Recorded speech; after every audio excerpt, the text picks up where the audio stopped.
Assalamualaikum. Today we are going to discuss chapter number 9 of Gastroenterology of Medicine 1. Basically Irfan Masood book मैंने यहाँ पर खोली हुई है, लेकिन मैं आपको चंद एक नहीं बल्कि काफ़ी सारे ऐसे पॉइंट्स बताऊंगी जो कि इरफान मसूद में नहीं लिखे हुए।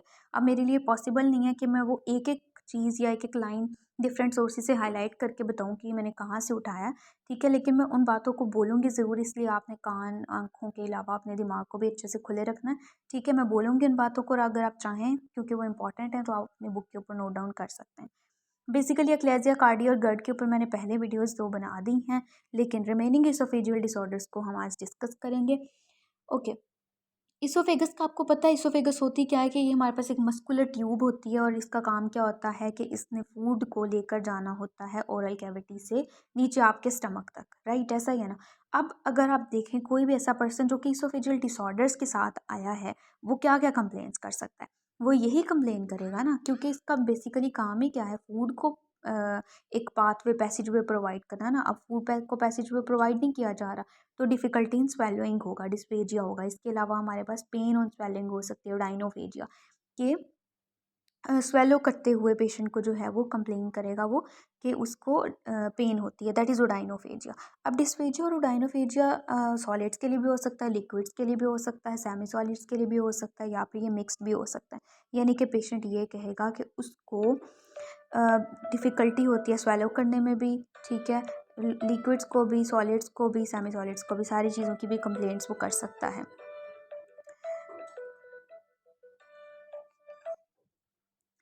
अच्छा, इसके अलावा हमारे पास डिस्फेजिया की बेसिकली जो टाइप्स हैं जिसमें आप क्लासिफाई कर सकते हैं या आपको पता होनी चाहिए, उसमें एक चीज़ हमारे पास आ जाती है एक्यूट डिस्फेजिया, ठीक है। एक्यूट डिस्फेजिया क्या है? अचानक से हो जाने वाली चीज़। और दूसरा है नॉन एक्यूट डिस्फेजिया। जो नॉन एक्यूट डिस्फेजिया है उसमें फर्दर हमारे पास दो टाइप्स हैं जो कि आपकी बुक में लिखी हुई है, एक ओरोफेरिंजियल डिस्फेजिया और एक है जी ईसोफेजियल डिस्फेजिया। अब जो एक्यूट डिस्फेजिया है वो क्यों होता है? नाम से ज़ाहिर है कि अचानक से हो गया, यानी आप खाना खा रहे थे, आपने आधी रोटी खाई या 2-4 निवाले लिए, उसके बाद अचानक से ही आपको डिस्पेजिया हो गया, अगला निवाला आप ले ही नहीं सके। क्यों नहीं ले सके? क्योंकि लेट्स सपोज़ ये मेनली बीफ या चिकन की वजह से होता है। यहाँ पर फूड इम्पैक्शन हो जाती है ईसोफेगस के अंदर, राइट? फूड की इम्पैक्शन हो जाती है जिसकी वजह से अगला आप जो भी बोलस होता है उसको स्वेलो ही नहीं कर पाते।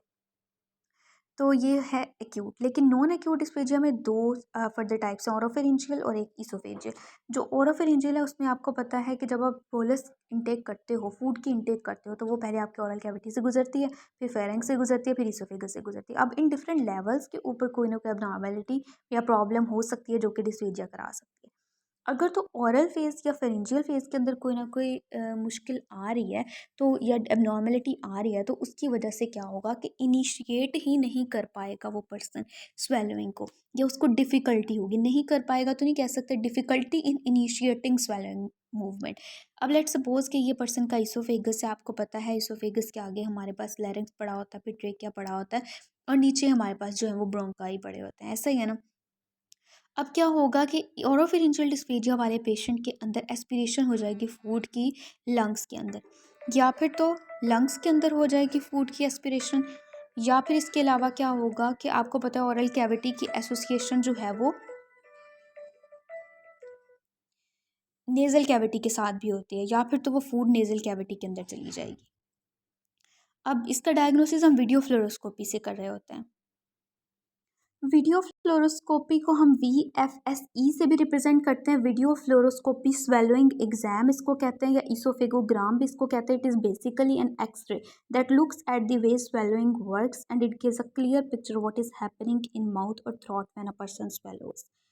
अब मैं इसकी पिक्चर आपको दिखा देती हूँ। बिल्कुल एक्सरे की तरह की पिक्चर होती है, ये आप देख सकते हैं। वीडियो फ्लोरोस्कोपी बिल्कुल एक्सरे के जैसी है, राइट। उसके बाद इसके कॉजेज़ उसने एक्सप्लेन किए हुए हैं। कॉजेज़ में न्यूरोलॉजिकल कॉज भी आ सकती है और स्ट्रक्चरल कॉज भी आ सकती है। स्ट्रक्चरल कॉज मैंने आपको बता दिया कि स्ट्रक्चर में मसला है, कोई स्ट्रक्चर बन गया है, कोई कैंसर हो गया है, या फिर ज़ेनकर्स डायवर्टिकुलम में भी स्ट्रक्चर में मसला आ रहा होता है, क्योंकि यहाँ पर जो है वो एक पाउच सा बन जाता है, हर्निएशन हो जाती है एक पाउच की। और वो मैं जो है वो आपको दिखा दूँगी, बल्कि डिटेल में हम इसको ज़ेनकर्स डायवर्टिकुलम को नेक्स्ट डिस्कस करेंगे।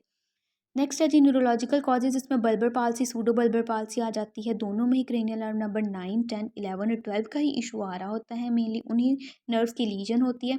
लेकिन बल्बर पाल्सी में हमारे पास लोअर मोटर न्यूरॉन की लीजन होती है और सूडो बल्बर पाल्सी में अपर मोटर न्यूरॉन की लीजन होती है। जो मिस्थीनिया ग्रेविस उसमें न्यूरोमस्कुलर जंक्शन के अंदर कोई ना कोई मसला आ रहा होता है, आपको इसका ऑलरेडी पता ही है कि न्यूरोमस्कुलर जंक्शन या जो प्लेट होती है आपकी, ठीक है, नर्व है फॉर एग्जांपल, ये नर्व एंडिंग है, आगे मसल है, ठीक है, इनका जो जंक्शन है इस पर कोई ना कोई इशू होता है जिसकी वजह से मसल की कॉन्ट्रैक्शंस में इशू आ सकता है, ठीक है। तो ये सारी कॉजेज ऑरोफेरिंजियल डिस्फेजिया की बनती हैं।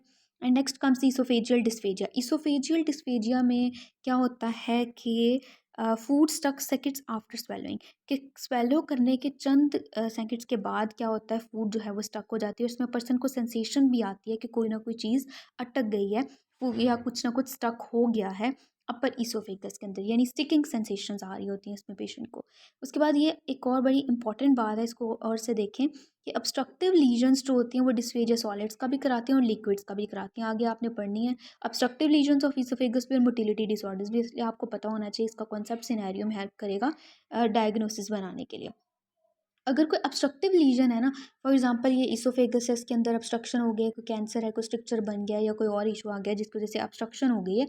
अब इस केस में हमारे पास क्या होता है, क्योंकि आप देखें कि अगर कैंसर भी बनना स्टार्ट हुआ है, पहले इतनी सी लीजन होगी, फिर बढ़ेगी, तो इसमें मेनली आपके पास क्या होगा कि डिस्पेजिया ज़्यादा सॉलिड्स के लिए होगा, सॉलिड्स थोड़ा मुश्किल से पास होंगे और लिक्विड्स जो हैं वो यहाँ पर आराम से गुजर जाएंगे। इसी तरह अगर स्ट्रक्चर भी है, नैरोइंग भी हुई है इसोफेगस की, तो सेम इज़ द केस कि लिक्विड आसानी से पास कर जाएगा और सॉलिड्स को पास करने में मुश्किल आ रही होगी।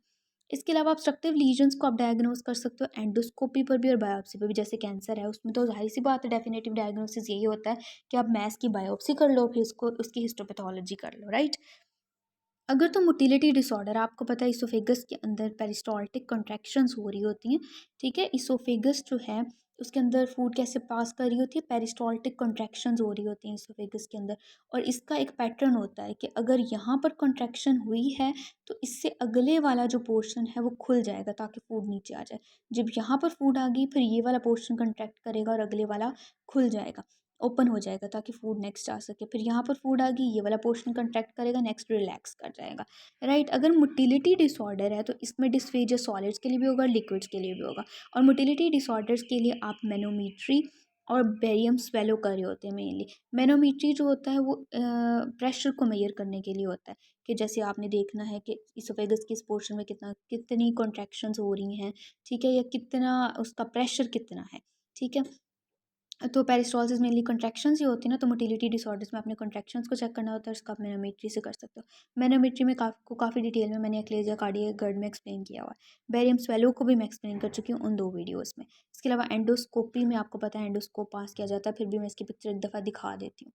ये है जी आपके पास एंडोस्कोपी की पिक्चर, जिसमें आपको पता है कि यहाँ से स्कोप पास किया जा रहा है, इसोफेगस में आया, कहीं पर भी आप लेकर जा सकते हैं। उसके आगे आपके पास यहाँ पर कैमरा होता है, ठीक है, जिससे आप इजीली जो है वो देख सकते हैं अंदर का सारा व्यू। ये देखें,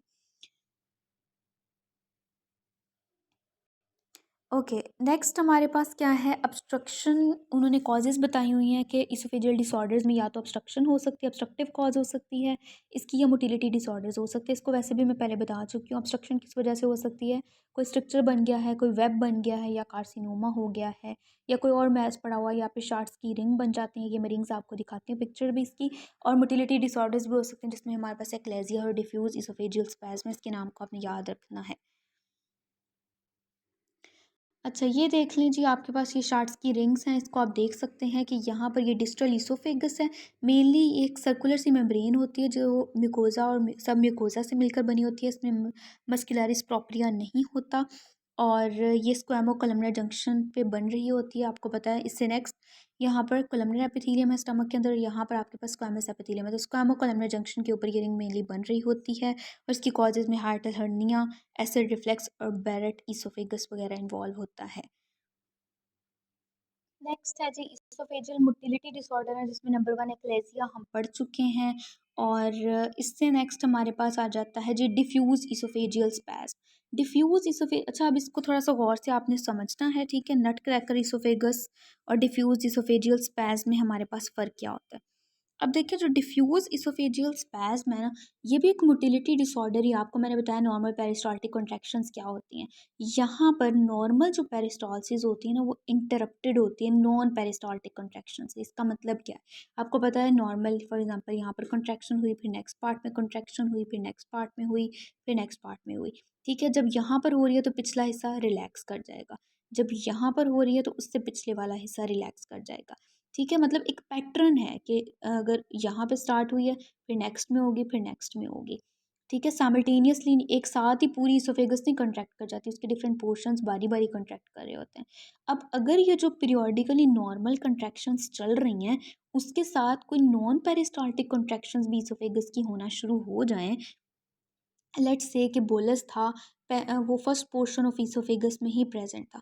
ठीक है, यहाँ पर तो हमारे पास कॉन्ट्रैक्शन होगी, बाकी सारी इसोफेगस यूँ रिलैक्स थी, लेकिन नॉन पेरिस्टाल्टिक कॉन्ट्रैक्शन एक और यहाँ पर भी हो गई।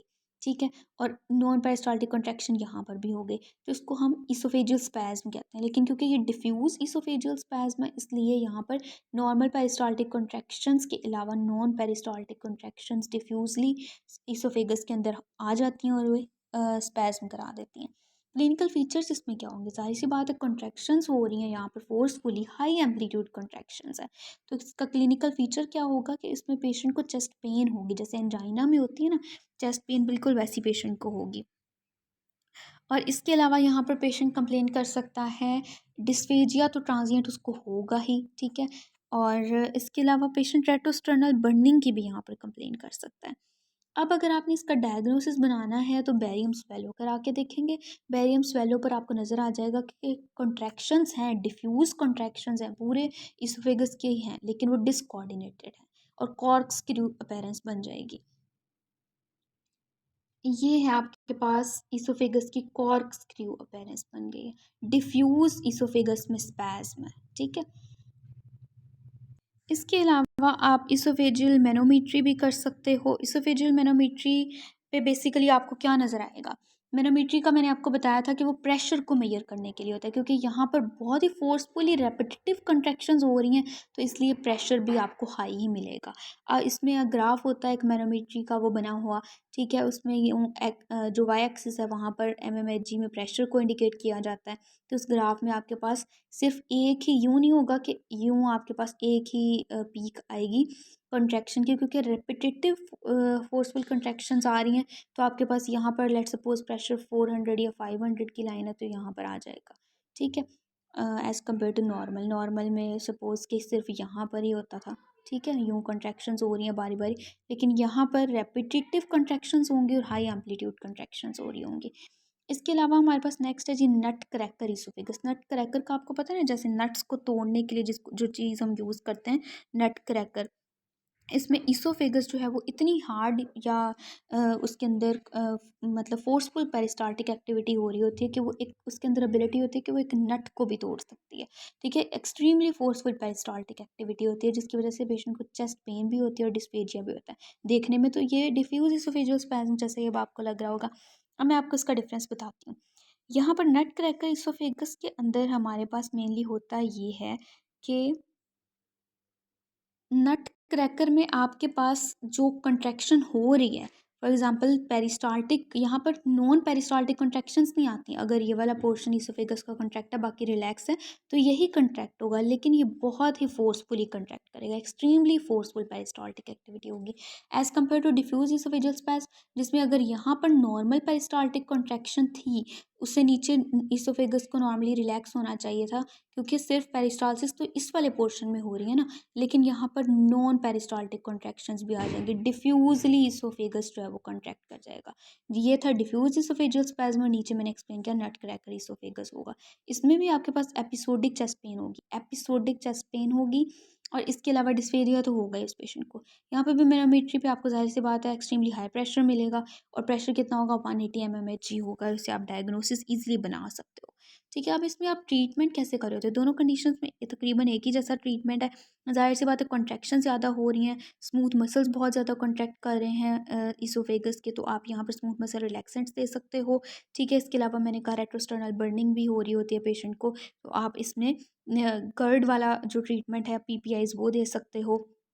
यहाँ पर निफेडिपिन जो है वो mainly calcium channel blockers first line treatment होते हैं। निफेडिपिन इसमें मोस्ट इफेक्टिवली आप दे रहे होते हो। इसके अलावा अगर आप निफेडिपिन के अलावा अल्टरनेटिव्स यूज़ करना चाहो या कैल्शियम चैनल ब्लॉकर्स के अलावा अल्टरनेटिव्स यूज़ करना चाहो तो आसिसोर्बाइड डाइनाइट्रेट, साल्डिनेफिल, बोtulinum टॉक्सिन का इंजेक्शन भी दे सकते हो।